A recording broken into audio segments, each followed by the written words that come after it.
So as you can see, all reassembled. We got this in and we got the bolts on. What I had to do basically in order to get it to work is I had to take this off, and I actually removed those bolts. Basically I got to push that out of the way so that this would come up, and then I could slide that in properly and then get the nuts in, because that's under strain right now because there's no weight, so the suspension's pushing it down. And the same on that side basically. But as you can see, we got them in. Bolts are nice and tight. Same on this side.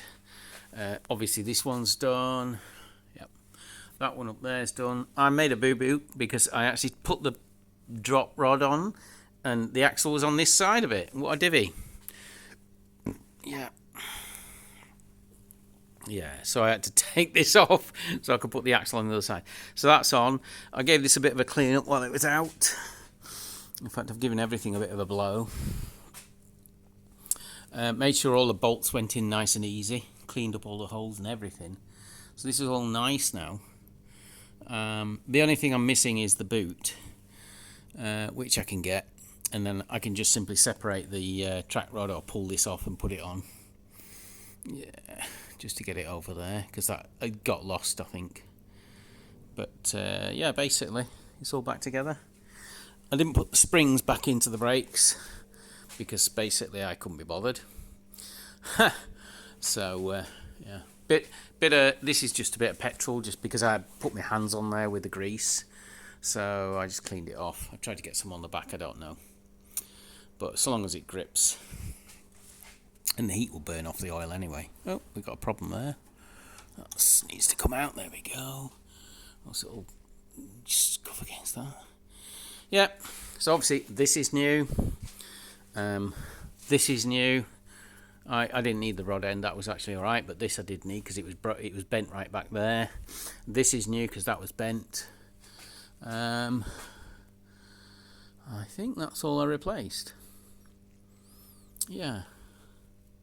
Yeah, just this, and this one came, I think I got that with it or something.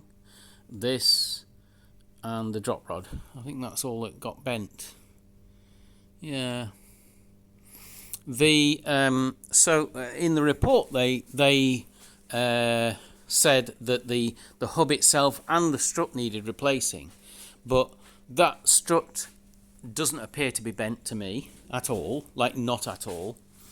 You know, it would be better if it was. I don't know. I can't see it properly. Now these bolts are actually inclined. That's part of the actual fixing. You know.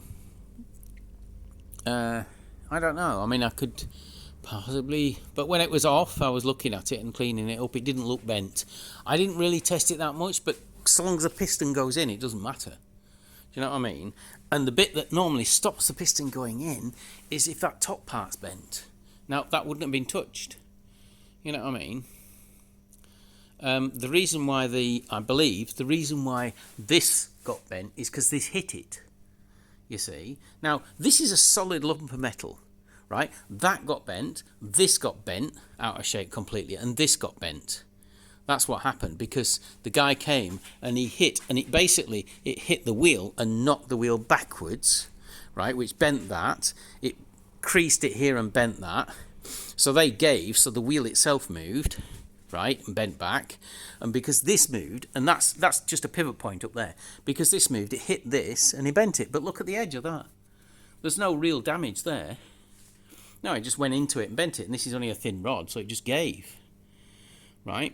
This doesn't appear to be malformed. It went in and out, no problems. This is just a solid lump of metal. It's like a cast piece of metal. This would have shattered. It wouldn't have bent. It would have shattered, right?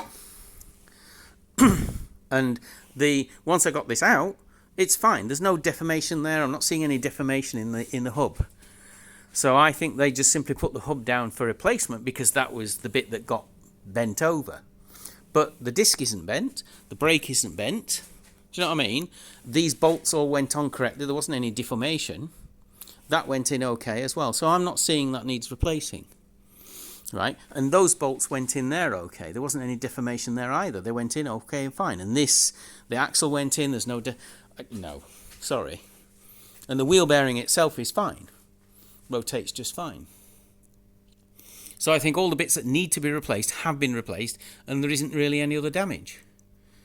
No. I need to reconnect the anti-lock sensor, which I think goes through the top there somewhere, and then connects in there. And that's really all that I need now. Yeah, put the wheel on, of course. I've done a bit of a true, basically. If you ever wonder how to do it, right? If you really want an accurate one, then you basically have to get it on the ground. But what you're basically looking for is to make sure that tyre, the edges of that tyre line up with the edges one behind, right? So when you're doing it, make sure that the wheel lines up. You see. Now it might be slightly out, you know. And then because we actually haven't got the wheel on, then you have to line up the disc. So you have to make sure that disc is lined up with the rear wheel. Okay. Yeah. Which, you know, it is roughly. It might need a bit of trimming, but that's okay. That will drive just around the car park. It'll be fine.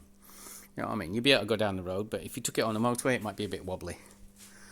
You know, it might need a proper truing. And also, this is up. It's not down, and so that changes the. Well, it basically changes the camber. But it shouldn't change the angle of the wheel, but, you know, it's not necessary. So when I get it on the ground, I can then measure it up, and you just put a piece of wood against it like that and line it up. And then you can just change this. But I've put it more or less in place, and I've locked that up now, so that's good. So all this stuff's solid now. Right, so I need to get the wheel on. Well, I thought I'd just take a video of it before I did anything else.